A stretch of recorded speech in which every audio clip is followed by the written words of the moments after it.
Absolutely, absolutely. So I'm going to give you another example. Another traumatic thing that happened to my husband and myself is in our 3-story condo, we had a fire on the 3rd floor or the roof of the 3rd floor. One of the two, I don't know exactly where it started. Anyway, we had just come home from a very short trip, and we got home at 5, 6 o'clock in the evening. We're just settling down for the evening, watching a little TV, messing with the dog. So go to bed about, 11 o'clock. Well, I was having sinus issues, and I couldn't lay on my left. I couldn't lay on my right. I couldn't lay on my back. I just was so stuffed up, I couldn't breathe. So I decided, okay, I'm going to go downstairs to the 2nd floor where the living room is and get on the sofa and lay on the sofa, because I can fall asleep on the sofa watching TV in a heartbeat. So that's what I was going to do. So the dog and I go down to the 2nd floor. I'm starting to get all comfy in my sofa. Haven't turned on the TV yet, and I hear this huge bang coming from the 3rd floor. Not some piece of furniture falling or my husband falling. It was like the transformer outside on the street. That's what kind of bang it was. It was a huge bang. And I'm going, that doesn't sound right. So I get up and I walk upstairs. And when I get upstairs, next to our bedroom, we have glass doors that go onto a small porch. And I have shears in front of that, and I could see a light glowing through the shears. And I said, oh, the city installed a new street light when we were gone, because remember, I'm on the 3rd floor, so that's what I see is things from the 3rd floor, not from the ground. So a street light would be that. So I said, oh, the city put in. So I just moved the shears a little bit just to look at it. Don't ask me why I did it. In doing that, I see a fire that is at least as tall as I am in the corner of the deck, the porch. And of course I freeze because my eyes are seeing it, but my brain is going, that can't be a fire. You know, just that shock of something like that originally is I just froze for a second, and then I went, no, that's a fire.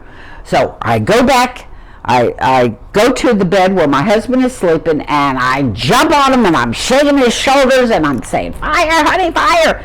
He is Mr. Dodo Head. His eyes open and they roll back, and I'm just shaking him. He is not responding at all.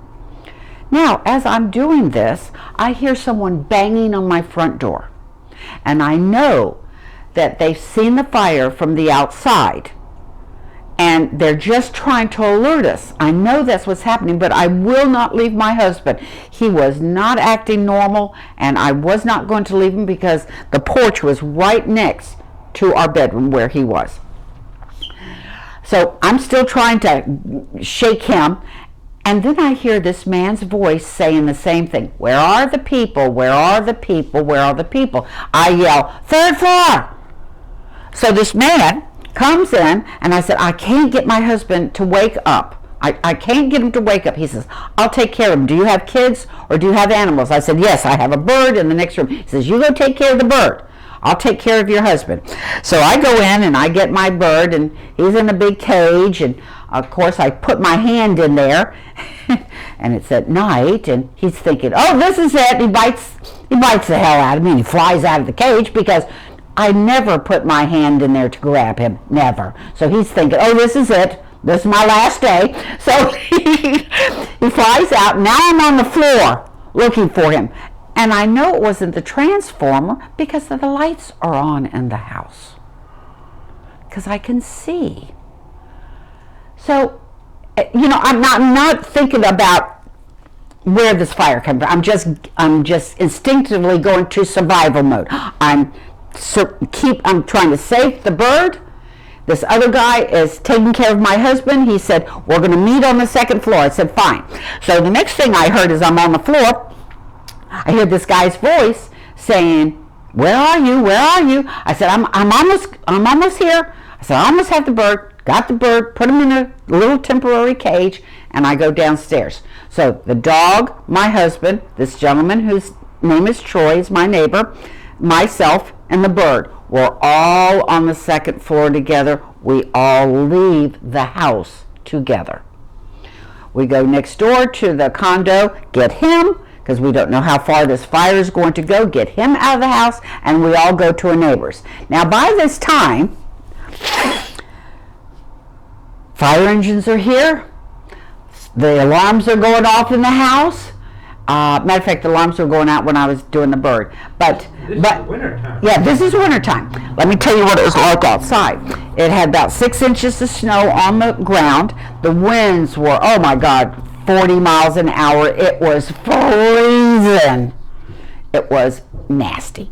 Very nasty storm. So we all go to a neighbor's house. Oh, with the fire engines here and ambulances and everything else that comes, all the neighbors are awake. No doubt about it. Everybody's awake. So, I'm with the neighbors, and, we're having some coffee or, something to like, okay, we're going to be awake, because the firemen said they'd come to where we were when the fire was out. Well, approximately 4 in the morning, they come and said, we think we got the fire out. And so it was time to go to sleep if you possibly could. So we go to another neighbor's home and sleep there. I, of course, can't sleep anything. I'm laying down and I'm looking at the ceiling like, what in the hell just happened?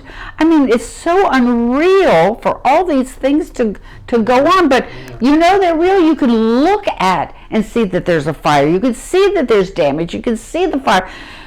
You can see it, but your brain is just going, ooh, this is kind of like a dream or something. So, the silver lining. Is it like you watching a movie? Yes, it is. It's almost like watching a movie of yourself, yes. And so, this was the circumstance, all right? Now, the silver lining. Silver lining. The silver lining. Because I believe that. I also believe that in instances like this, show me the gift. It's hard to find a gift in disaster. Teach me the lesson. What is it I need to learn from this? So here's where I'm trying to figure this out. So one of the things I'm going, well, who was that guy that got into our house? I did not know him. I knew he was a neighbor, which I found that out later. And I'm going, how did that guy get into our house? So, I put my little boots on and I put my clothes on and I walk over to the house to see if he busted down my front door. I have window panels on the sides of the door. Maybe he broke glass. When you're getting out of fire, you don't look at stuff like that. So it's like, how did he get in the house? So I go to the front of the house, and there's a fire person there. He says, you cannot go in. I said, I'm the owner. He says, you can't go in. No one can go in until the final inspection from the fire department, but they make their inspections in daylight only. They do not do it at night, because I guess there's things that can be hidden. So he says, the final inspection hasn't been done on your house. You cannot go in. I said, okay, I got it. I said, but I just want to look at my front door. So we walked to my front door. My front door wasn't busted. My windows weren't busted. There was nothing different about my door. Matter of fact, it was closed. It wasn't open or nothing. I'm going, how did that happen? So, talking to a couple of my neighbors, I said, the gentleman's name is Troy. And I said, well, Troy came and rescued us. And my neighbor says, oh yeah, well, he used to work for a fire department, and he works with the SEAL team. He's not a SEAL himself, but he works with the SEAL teams. The Navy SEAL teams, which this is where I live, where they are, one of the places. Those guys know how to do anything. Absolutely. Those guys know how to get in and out without anybody ever knowing it. And that's what he did. He got in our house without busting anything. Because without him, I couldn't have moved my husband. My husband's 6'4", over 200 pounds. How in the hell am I going to move him? I can't. And he's dead weight. So that was a blessing. That was a silver lining. And I'm going, well, what was he doing out? I mean, what are the odds of such a Right, person? right. And why was he out at 1 o'clock in the morning or 12 or whenever it was? Why would anybody in their sane mind be out? He was walking the dog. So, God was right there. Yeah. God agitated that dog because this man had taken his dog out walking early in the evening, like we all do. We don't wait till 1 o'clock at night to take our dog out. It was snowing, it was windy, it was nasty. So the dog, agitated, had to go out. Coming together. Right, all these things coming down. Started with the dog. The husband says, okay, I'll take him out. And he puts on his stuff and he starts walking. And he walks by my house and sees the fire on my porch. Immediately tries to help us. And he probably made the 911 call too, because I'm not really sure who did, but it probably was him. And because of who he wasn't just a man. He was a man that could get in my house and that could move my 200-pound something husband and get us all to safety, all of us together. See, that was another thing. He didn't leave when he got my husband Fritz going. No, we agreed to meet on the second floor. He said, we're going to meet all in the second floor in your living room. Then we'll leave the house together. So he's not leaving. That's sort of expertise. Yes, that's expertise. He knew what he was doing. We all leave together. Wow. So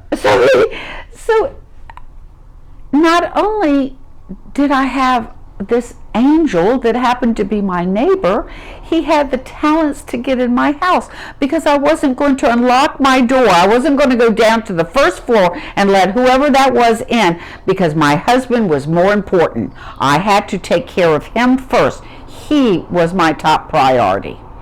So what are the